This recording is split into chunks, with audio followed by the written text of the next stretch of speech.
नमस्कार मंडळी. येणाऱ्या तरुण पिढीने आपल्या डोळ्यावरची झापड उघडली पाहिजे. असं का बरं? चला मग व्हिडिओ शेवटपर्यंत नक्की पहा. स्वयंपाकघरातून आरोग्याकडे कोणते खाद्यतेल वापरावे? आपण ज्या हवामान व प्रदेशात राहतो तेथे जे पिकवले जाते ते आपल्या शरीराला पोषक ठरते. उदाहरणार्थ उत्तर प्रदेश येथे सरसोचे तेल, केरळ येथे कोकोनट, कर्नाटक येथे सूर्यफूल, महाराष्ट्र येथे करडई शेंगदाणा. शेंगदाणा तेलची माहिती घेऊया. पदार्थाची रुची वाढवते. चटणी, पिठले, सॅलड यांना वरतून वापरले तरी तेलातील जीवनसत्व मिळतात व पचन सुधारते. तळण फोडणीसाठी चालते. गुड कोलेस्ट्रॉल वाढवते. बॅड कोलेस्ट्रॉल कमी करते. स्किन सॉफ्ट होते. जीवनसत्वे A, E, C, D हे असतात. करडई तेल स्वयंपाकघरात फोडणीत पदार्थ तळण्याकरता चांगले आहे. रक्तातील साखर नियंत्रणात राहते. उच्च रक्तदाब व हृदयरोग यावर नियंत्रण येते. चरबी कमी करण्यास उपयुक्त.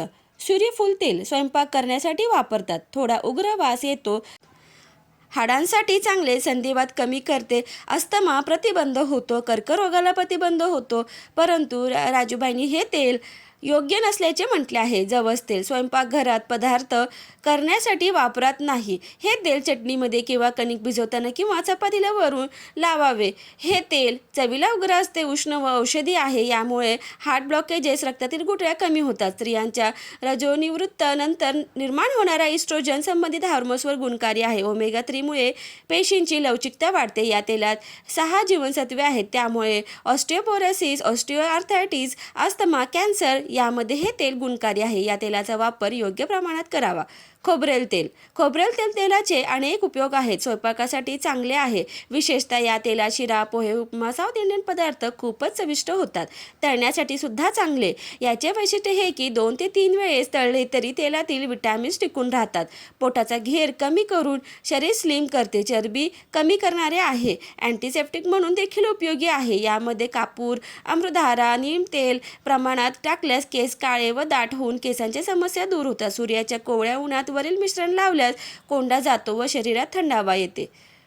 तीळ तेल हे शरीर संतुलित करते. स्नेहन करण्यासाठी चांगले. वरतून खाण्यासाठी चांगले. स्वयंपाकासाठी चालते पण तळण्यासाठी वापरू नये. हे तेल मुळात लवकर खराब होत नाही. हाडे मजबूत करते. रक्तदाब नियंत्रण करते व ब्रेनसाठी चांगले. यामध्ये ओमेगा 6, B6 हे जीवनसत्वे आहेत. सरसोचे तेल हे तेल अतिशय उष्ण आहे. सर्व प्रकारे स्वयंपाकासाठी वापरतात. ओमेगा 3 असते. कोलेस्ट्रॉल, मधुमेह, उच्च रक्तदाब, कर्करोग यांना प्रतिबंध होतो. पचनशक्ती सुधारते.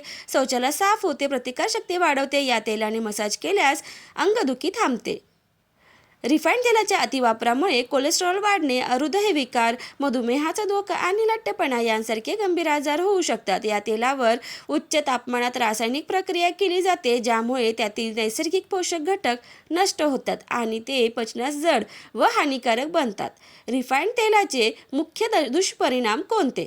हृदयविकार. रिफाईंड तेल शरीरातील खराब कोलेस्ट्रॉल वाढवते आणि चांगले कोलेस्ट्रॉल कमी करते ज्यामुळे हृदयाशी संबंधित समस्या वाढतात. लठ्ठपणा आणि मधुमेह. या तेलात कॅलरीजचे प्रमाण जास्त असते आणि प्रक्रिया केल्यामुळे ते पचण्यास कठीण होते. परिणामी वजन वाढणे व रक्तातील साखरेची पातळी वाढण्याची शक्यता असते.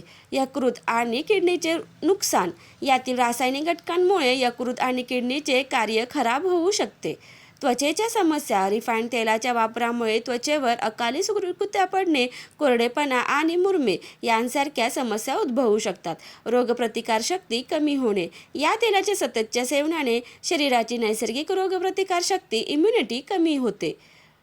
यासाठी पर्याय काय? तर रिफाईंड तेलाऐवजी घाण्याचे म्हणजेच कोल्ड प्रेस तेल, मोहरीचे तेल किंवा तीळ, शेंगदाण्याचे नैसर्गिक तेल वापरणे आरोग्यासाठी फायदेशीर मानले जाते. माहिती आवडल्यास व्हिडिओला लाईक, शेअर आणि सबस्क्राईब करायला विसरू नका. धन्यवाद.